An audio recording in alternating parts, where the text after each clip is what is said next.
അടുത്തത് കാർഷികം ആണ് നമ്മൾ പഠിക്കാൻ പോകുന്നത്.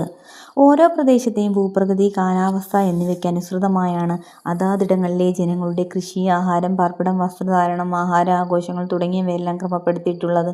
ഇന്ത്യയിൽ ഭൂരിപക്ഷം ജനങ്ങളും കാർഷിക വൃത്തിയിൽ ഏർപ്പെട്ടിരിക്കുന്നവരായതിനാൽ മഴയുടെ വിതരണത്തിലുണ്ടാകുന്ന ഏറ്റക്കുറച്ചിലുകൾ ജനജീവിതത്തെ ഗണ്യമായി സ്വാധീനിക്കുന്നു.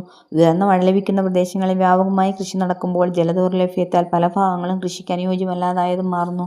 മഴയുടെ ഏറ്റക്കുറച്ചിലുകൾക്കനുസരിച്ച് കൃഷി ചെയ്യുന്ന വിളകളും വ്യത്യാസപ്പെട്ടിരിക്കുന്നു. ഉയർന്ന മഴ ലഭിക്കുന്ന പ്രദേശങ്ങളിൽ നെല്ലും, മിതമായ മഴ ലഭിക്കുന്ന പ്രദേശങ്ങളിൽ ഗോതമ്പുമാണ് പ്രധാന ധാന്യവിളകൾ. മഴ തീരെ കുറഞ്ഞ പ്രദേശങ്ങളിൽ പയറുവർഗ്ഗങ്ങളും പരുക്കൻ ധാന്യങ്ങളും കൃഷി ചെയ്തു വരുന്നു. ഇനി നമുക്ക് ഇമ്പോർട്ടൻ്റ് ആയിട്ടുള്ളൊരു കാര്യം പഠിക്കാനുണ്ട്. അതായത് നെല്ലെന്ന് പറഞ്ഞ വിള, അതിൻ്റെ ജലത്തിൻ്റെ ആവശ്യകതയെന്ന് പറഞ്ഞത് എന്താണ്? ധാരാളം ജലം ആവശ്യമാണ് അല്ലേ. നെല്ലെന്ന് പറഞ്ഞാൽ ഖാരിഫ് വിളയാണ്. അതെന്താണ്? ജൂണിലാണ് അത് വിത്ത് വിതയ്ക്കുന്ന മാസം. വിളവെടുക്കുന്നതോ സെപ്റ്റംബറിലാണ് കേട്ടോ. അടുത്തത് ഗോതമ്പാണ്. ഗോതമ്പ് ഒരു ഖാരിഫ് വിളയല്ലേ, അതിന് മിതമായ അളവിൽ ജലം ആവശ്യമുള്ളൂ. പിന്നെ അത് വിതയ്ക്കുന്നത് ഒക്ടോബറിലാണ്. അതേ കണക്ക് വിളവെടുക്കുന്നത് മാർച്ചാണ്. അപ്പം നെല്ലിൻ്റെ വിത്ത് വിതയ്ക്കുന്ന മാസം എന്ന് പറഞ്ഞാൽ ജൂണും വിളവെടുക്കുന്നത് സെപ്റ്റംബറുമാണ്. ഗോതമ്പ് എന്താണ്? ഒക്ടോബറിൽ വിത്ത് വിതച്ച് വിളവെടുക്കുന്നത് മാർച്ചിലാണ്. അത് തണ്ണിമത്തൻ എന്ന് പറഞ്ഞാൽ സെയ്ത് വിളയാണ്. അത് വേനൽക്കാലത്തല്ലേ നമ്മൾ കൃഷി ചെയ്യുന്നത്. അപ്പോൾ എന്താണ്? വിരളമായി മഴ ലഭിക്കുന്ന പ്രദേശങ്ങളിൽ എന്തുവാണ്? ജലസേചന സൗകര്യം ആവശ്യമാണ്. തണ്ണിമത്തന് ഏപ്രിലാണ് വിത്ത് വിതയ്ക്കുന്നത്, അതേപോലെ ജൂണിൽ നമ്മൾ വിളവെടുക്കുന്നു. ഓക്കെ, അടുത്ത കാർഷിക കാലങ്ങൾ പഠിക്കാം. ഇവിടെയാണ് നമ്മൾ കാർഷിക കാലങ്ങൾ ഖാരിഫ്, റാബി, സെയ്ദ് എന്ന് പറഞ്ഞിട്ട് പഠിക്കുന്നത്. വ്യത്യസ്ത കാലങ്ങളിലാണ് വിളകൾ കൃഷി ചെയ്യുന്നത്. ഓരോ വിളയും വിതയ്ക്കുന്നതിനും വിളവെടുക്കുന്നതിനും നിശ്ചിത കാലങ്ങളുണ്ട്. ഈ കാലങ്ങൾ എന്താ നമ്മൾ പറയുക? കാർഷിക കാലങ്ങൾ എന്നല്ലേ പറയുന്നത്. ഇന്ത്യയിൽ 3 കാർഷിക കാലങ്ങളുണ്ട്. ഏതൊക്കെയാണ്?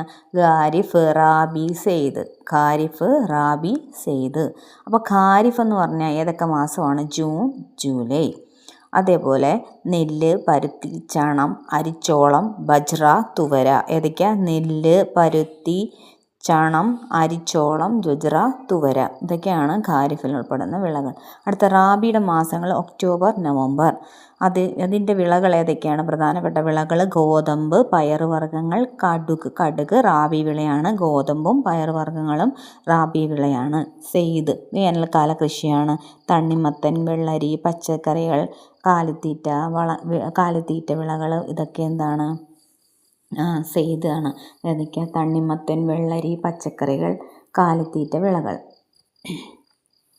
തെക്ക് പടിഞ്ഞാറ് മൺസൂണിനോട് ചേർന്ന് വരുന്ന ഖാരിഫ് കാലത്ത് ഊഷ്മാവും ജലവും കൂടുതൽ ആവശ്യമായ നെല്ല്, പരുത്തി, ചണം, അരിച്ചോളം, ബജ്ര, തുവര എന്നിവ കൃഷി ചെയ്യുന്നു. ഒക്ടോബർ, നവംബർ മാസങ്ങളിൽ ശൈത്യകാലത്തിൻ്റെ വരവോടെ ആരംഭിക്കുന്ന റാബി കാലം ഊഷ്മാവും ജലവും മിതമായി മാത്രം ആവശ്യമുള്ള ഗോതമ്പ്, പയറുവർഗ്ഗങ്ങൾ, കടുക് മുതലായവയുടെ കൃഷിക്കാലമാണ്. ഫെബ്രുവരി മാസത്തോടെ റാബി കാലം അവസാനിക്കുന്നു. റാബി വിളവെടുപ്പിന് ശേഷം ആരംഭിക്കുന്ന ദൈർഘ്യം കുറഞ്ഞ വേനൽക്കാല കാർഷിക കാലമാണ് ഇത് സെയ്ദ് എന്ന് പറയുന്നത്. തണ്ണിമത്തൻ, വെള്ളരി, പച്ചക്കറികൾ, കാലിത്തീറ്റ വിളകൾ തുടങ്ങിയവ ഈ സമയത്ത് ജലസേചനം ലഭ്യമായ പ്രദേശങ്ങളിൽ കൃഷി ചെയ്യുന്നു. ഇന്ത്യയിൽ 3 കാർഷിക കാലങ്ങളുണ്ടെങ്കിലും പ്രാദേശിക വ്യതിയാനങ്ങൾ പ്രകടമാണ്. ഇന്ത്യയിൽ വ്യത്യസ്ത തരം വിളകൾ കൃഷി ചെയ്യുന്നുണ്ട്. അടുത്ത ഭക്ഷ്യവിളകൾ. ഭക്ഷ്യവിളകളെ 2ആയിട്ടാണ് തരംതിരിച്ചിരിക്കുന്നത്. ഏതൊക്കെയാ? ധാന്യങ്ങളെന്നും പയറുവർഗ്ഗങ്ങളെന്നും.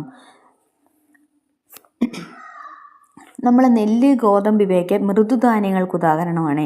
നെല്ല്, ഗോതമ്പ് എന്നിവ. അത് കണക്ക് ബജ്ര, ചോളം, റാഗി എന്നിവയൊക്കെ പരുക്കൻ ധാന്യങ്ങൾക്ക് ഉദാഹരണമാണ്. അപ്പം മൃദുധാന്യങ്ങളും പരുക്കൻ ധാന്യങ്ങളും ഒന്നുമുണ്ട്. ധാന്യങ്ങൾ 2 വിഭാഗം. അതിൽ മൃദുധാന്യങ്ങൾ നെല്ല്, ഗോതമ്പ് എന്നിവയും പരുക്കൻ ധാന്യങ്ങൾ ബജ്ര, ചോളം, റാഗി എന്നിവയും ഉൾപ്പെടുന്നത്. ഇന്ത്യയിൽ കൃഷി ചെയ്യുന്ന പ്രധാന പയറുവർഗ്ഗങ്ങൾ ഏതൊക്കെയാണ്? പയർ, തുവര എന്നിവയാണ്. അടുത്ത നമുക്ക് നാണ്യവിളകൾ നോക്കാം. വാണിജ്യാടിസ്ഥാനത്തിൽ വൻതോതിൽ കൃഷി ചെയ്യുന്ന വിളകളാണ് നാണ്യവിളകൾ എന്ന് പറയുന്നത്. നാണ്യവിളകൾക്ക് ഉദാഹരണങ്ങൾ ഏതൊക്കെയാണ്? കരിമ്പ്, പുകയില, പരുത്തി, ചണം, എണ്ണക്കുരുക്കൾ.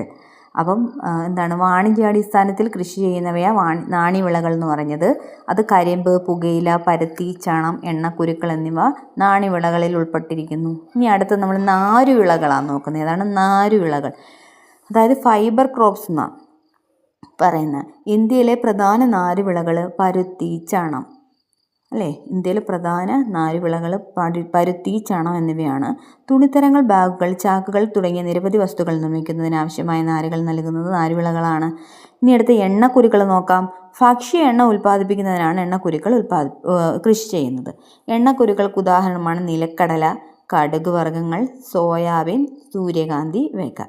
ഇവയ്ക്ക് പുറമെ തേയില, കാപ്പി, റബ്ബർ, സുഗന്ധദ്രവ്യങ്ങൾ, കിഴങ്ങുവർഗ്ഗങ്ങൾ മുതലായ മറ്റ് വിളകളും ഇന്ത്യയിൽ കൃഷി ചെയ്യുന്നുണ്ട്. ഇവയിൽ പലതും എന്താണ്? തോട്ടവിളകളായാണ് കൃഷി ചെയ്യുന്നത്. അപ്പം നമ്മുടെ ഈ ചാപ്റ്റർ ഇത്രയേ ഉള്ളൂ. ഇത് കേട്ട് പഠിക്കുക. സ്പീഡ് കുറവാണെങ്കിൽ കുറച്ച് സ്പീഡ് കൂട്ടിയിട്ട് കേട്ട് പഠിക്കുക. 2-3 പ്രാവശ്യം കേൾക്കുമ്പോഴത്തേക്ക് നമ്മളിത് പഠിച്ചു കഴിയും കേട്ടോ. Okay, thank you.